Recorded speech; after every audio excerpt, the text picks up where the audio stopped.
Welcome to the Channel Chat podcast.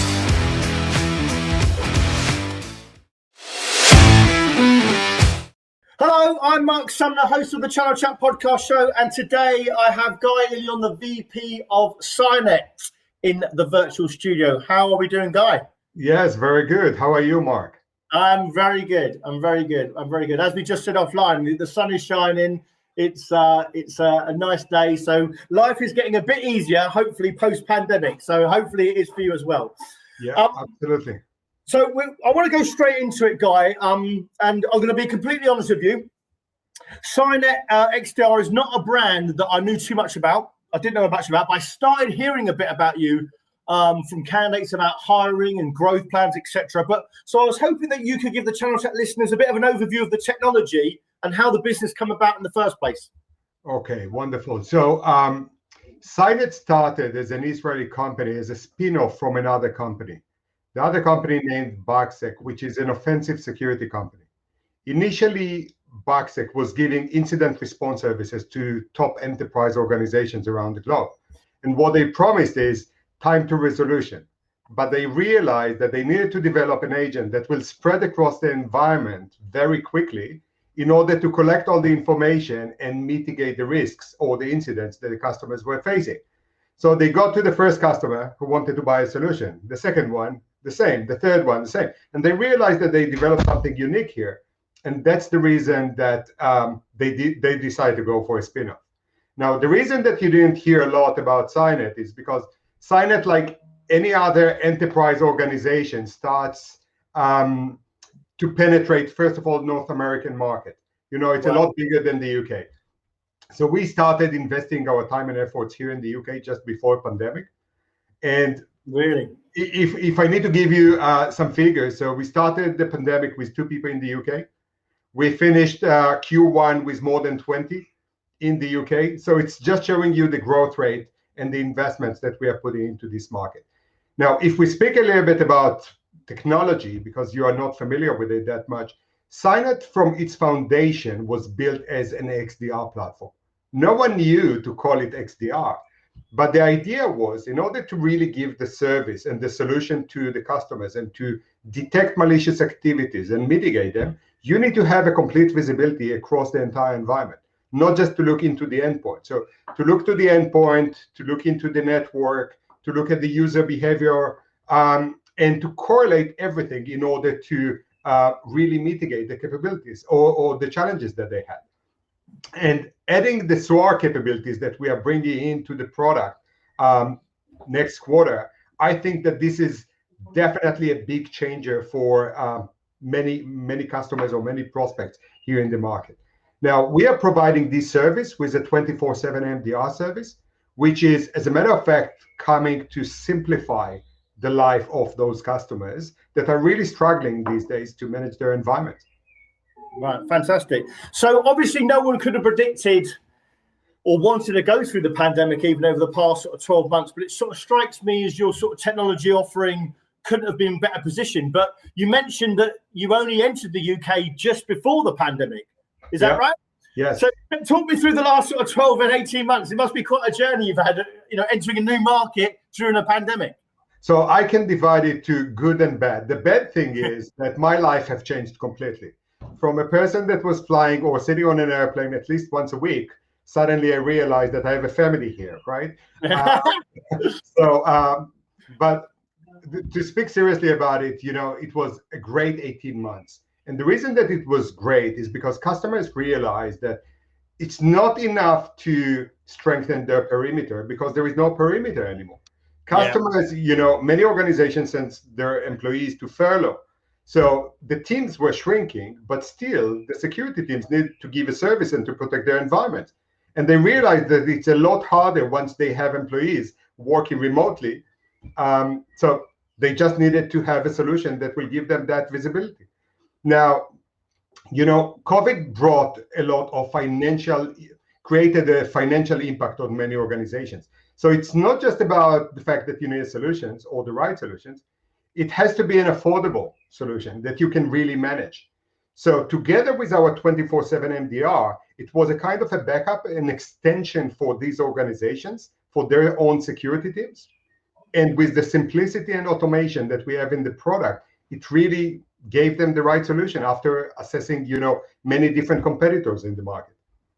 Yeah, because you must have seen the rise of sort of cyber threats really accelerate, because I was speaking to a lot of people on the show, and they were saying almost what you alluded to was people working from home and logging onto platforms they shouldn't have been logging onto, or there was no security on those platforms, and they couldn't log on, or their data wasn't on-prem anymore, and it was moving to the cloud. All sort of different challenges all the time. So what sort of complexities were you dealing with customers coming to you that suddenly they weren't just on-prem, they were just suddenly they were working from home and using their own Wi-Fi and all this sort of stuff?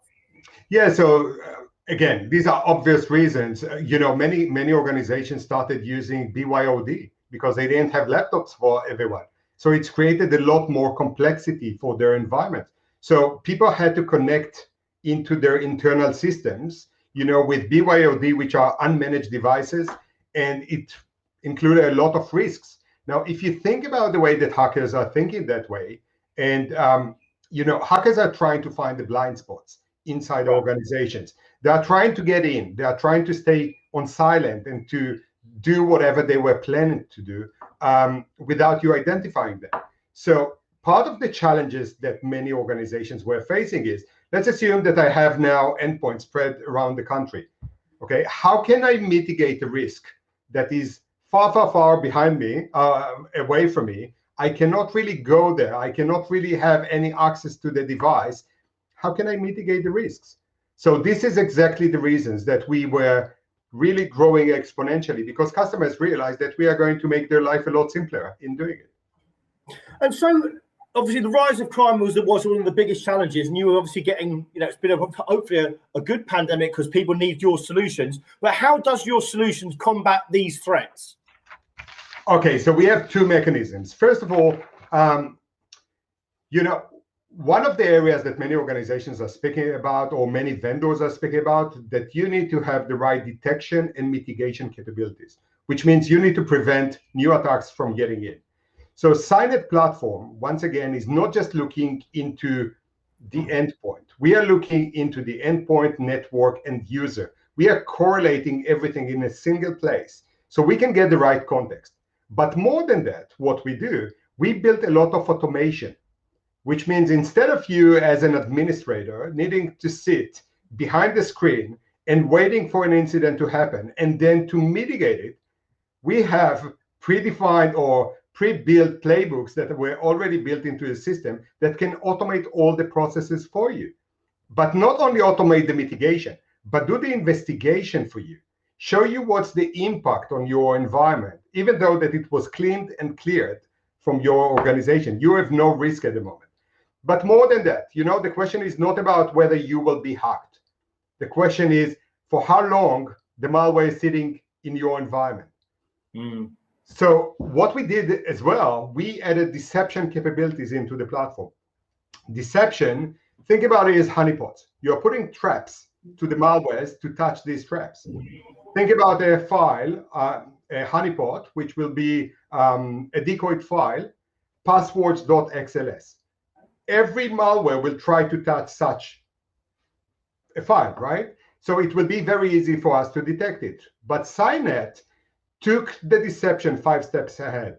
What we are doing, we added deception hosts or fake hosts into the environment. Now, if you think about it, what we can do, we are replicating the environment 4 times. So if you were an organization with 5,000 endpoints in your environment, suddenly you are going to be seen to the world as 25,000 endpoints. So what's the chances that a malicious activity is going to touch a fake host? It's 80%. So these capabilities are quite unique in our offering compared to any other player in the market. And that's what's making us super successful in the detection and mitigation of most of the malwares that we see on a daily basis. Fantastic. Sounds great. Now, in general, Guy, what do you see as the next sort of threats that we all need to be aware of? Obviously, they're coming up all the time, but what do you see as the sort of the trends that we're going to see? So I think that the biggest challenge is that threats will evade the siloed security solutions. This is what we saw in the past 12 months. and we see that it's becoming a lot more complicated for organizations that have siloed technologies to really understand these malicious activities. And the reason for that, once again, once you are putting many different silo technologies, there are blind spots in between. And once you have the blind spots, the attackers are using them in order to penetrate and to get into your environment. In order to really detect these type of activities, you need to have an integrated solution such as Cynet XDR that is looking across the network, endpoint, users, activities to correlate them all in order to be able to really understand what's happening behind it. Okay, great. So let's talk about the business in general, because I was looking through your LinkedIn profile today, and I noticed you had obviously a glittering career at WebSense, now obviously formerly ForcePoint, and I was thinking, why did he give that up to go and work for a brand that is not known in the market? So tell me about your background. Why did you do that? Was it circa 10 years at ForcePoint? So yeah, I've been in ForcePoint around 10 years. It was a great journey. I learned a lot. I've been almost everywhere. My last role was in Sydney, Australia. Yeah.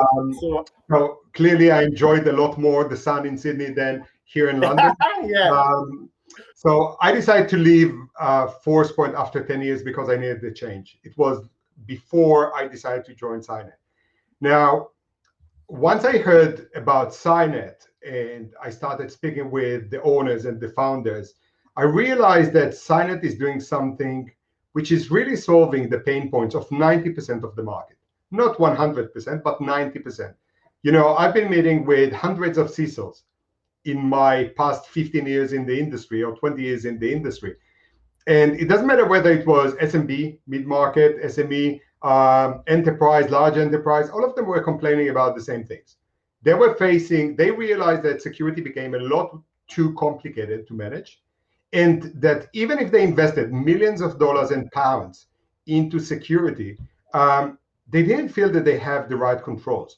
They didn't feel they have the right visibility of what's really happening in their environment. So the second that I saw the first demo of Cynet, I decided that there is something unique here. We have plenty of competitors in the market, but no one is really giving the simplicity that we are providing. No one is really giving the right level of visibility that we are providing. So that's the main reason that I decided to relocate my family from Sydney, Australia to the UK. Yeah, you certainly didn't come here for the weather, that was for sure. But it is a nice day today, so hopefully you're enjoying it in North London. Absolutely, yes. Now, I've heard from lots of people on the show over the last sort of 15 months, they've been growing massively, both in terms of technology, but also in terms of people. But what are the challenges you've had to overcome as growing quickly as you have? Because even like you said, going to the UK market for 2 people, now being 20 people, that's a huge increase in terms of numbers. So what challenges have you had to overcome? So first of all is finding the right people. This is the biggest challenge, our biggest challenge across the company, not just here in the UK. Because once you're growing in the speed and the growth rate that we have as a company, we don't need just to hire salespeople or SEs on the field. We need to hire customer success people, support team, R&D, HR, finance. So we are growing exponentially all around the globe, because of our growth. So the biggest challenge is really to recruit and identify who are the right people for us, the ones that can really fit a fast growth company. Yeah, and how have you done that? How have you obviously done that? Because you've obviously got 2 people. You are obviously working in the UK, and now you've got 20. What's been your routes to market? So we're working with different recruiters. Again, I was interviewing about 50 people a week. So you can just imagine 50 a week. My God! So just in Q1, we hired about 17 people here in Europe. 17 just for my team in Q1 this year. So in order to be able to do it, you need to be, interviewing on a regular basis. And even these days, we are still hiring. We are still hiring people. And I can tell you next week, we're going to start the planning for 2022. So clearly, we are going to keep hiring in Q3 and Q4 as well. Great. Well, we definitely want to be involved in that, guy. on a sub note. But my last question for you, what do you see? I know you haven't got a crystal ball, but what do you see as sort of the vision, the future vision for the business as we come out of lockdown? First of all, I think it's strengthening the relationship. We entered new to the market. Yes, we recruited some partners. We started working greatly with them. So I think that the number one priority for me is to work closer and to meet face to face with all the partners that we hired, that we recruited, whether it's VARs, MSSPs, SIs, and so on, and to recruit some new ones. At the end of the day, you are doing business with people. So it's not just about doing business around Zoom. I'm a people's person, so I prefer to be on the field myself. But besides to being on the field, I see a great opportunity for Cynet. Look what happened in the industry. Many organizations started moving away from the traditional endpoint security solutions, such as, McAfee, Cylance, Symantec, because of the latest changes that happened. Look what happened in the last couple of months. Organizations such as Carbon Black were acquired by VMware. McAfee was acquired right now, FireEye last week. So organizations, and especially the channel, is looking for more stability. They are looking to work with those partners, those vendors that are really there and committed for their market. I believe that Cynet proved in the past 18 months that, number one, we are 100% channel, only channel. That's what we care about. We are there in order to provide them the great margins in order to make some money, because everyone needs to get some gains, from their effort. And more than that, we are not operating as other vendors that are bypassing the partners and going to sell direct in some ways, and without mentioning names. So I see a great opportunity for us right now once we open the market. And Guy, just to add on that question, your partners you're actually trying to target, are they distribution, or is it just purely sort of resellers and MSPs? It's mainly resellers and MSPs. We started working with distributor about 18 months ago. It's cloud distribution that were just acquired by Nuvius. Yeah, we are signing with Nuvius also around EMEA. It was a funny story, but at the end of the day, so we are investing our time to recruit MSPs, MSSPs, VARs in this market in order to grow faster. Yeah, fantastic. Guy, you've been a great guest. Thanks so much for your time.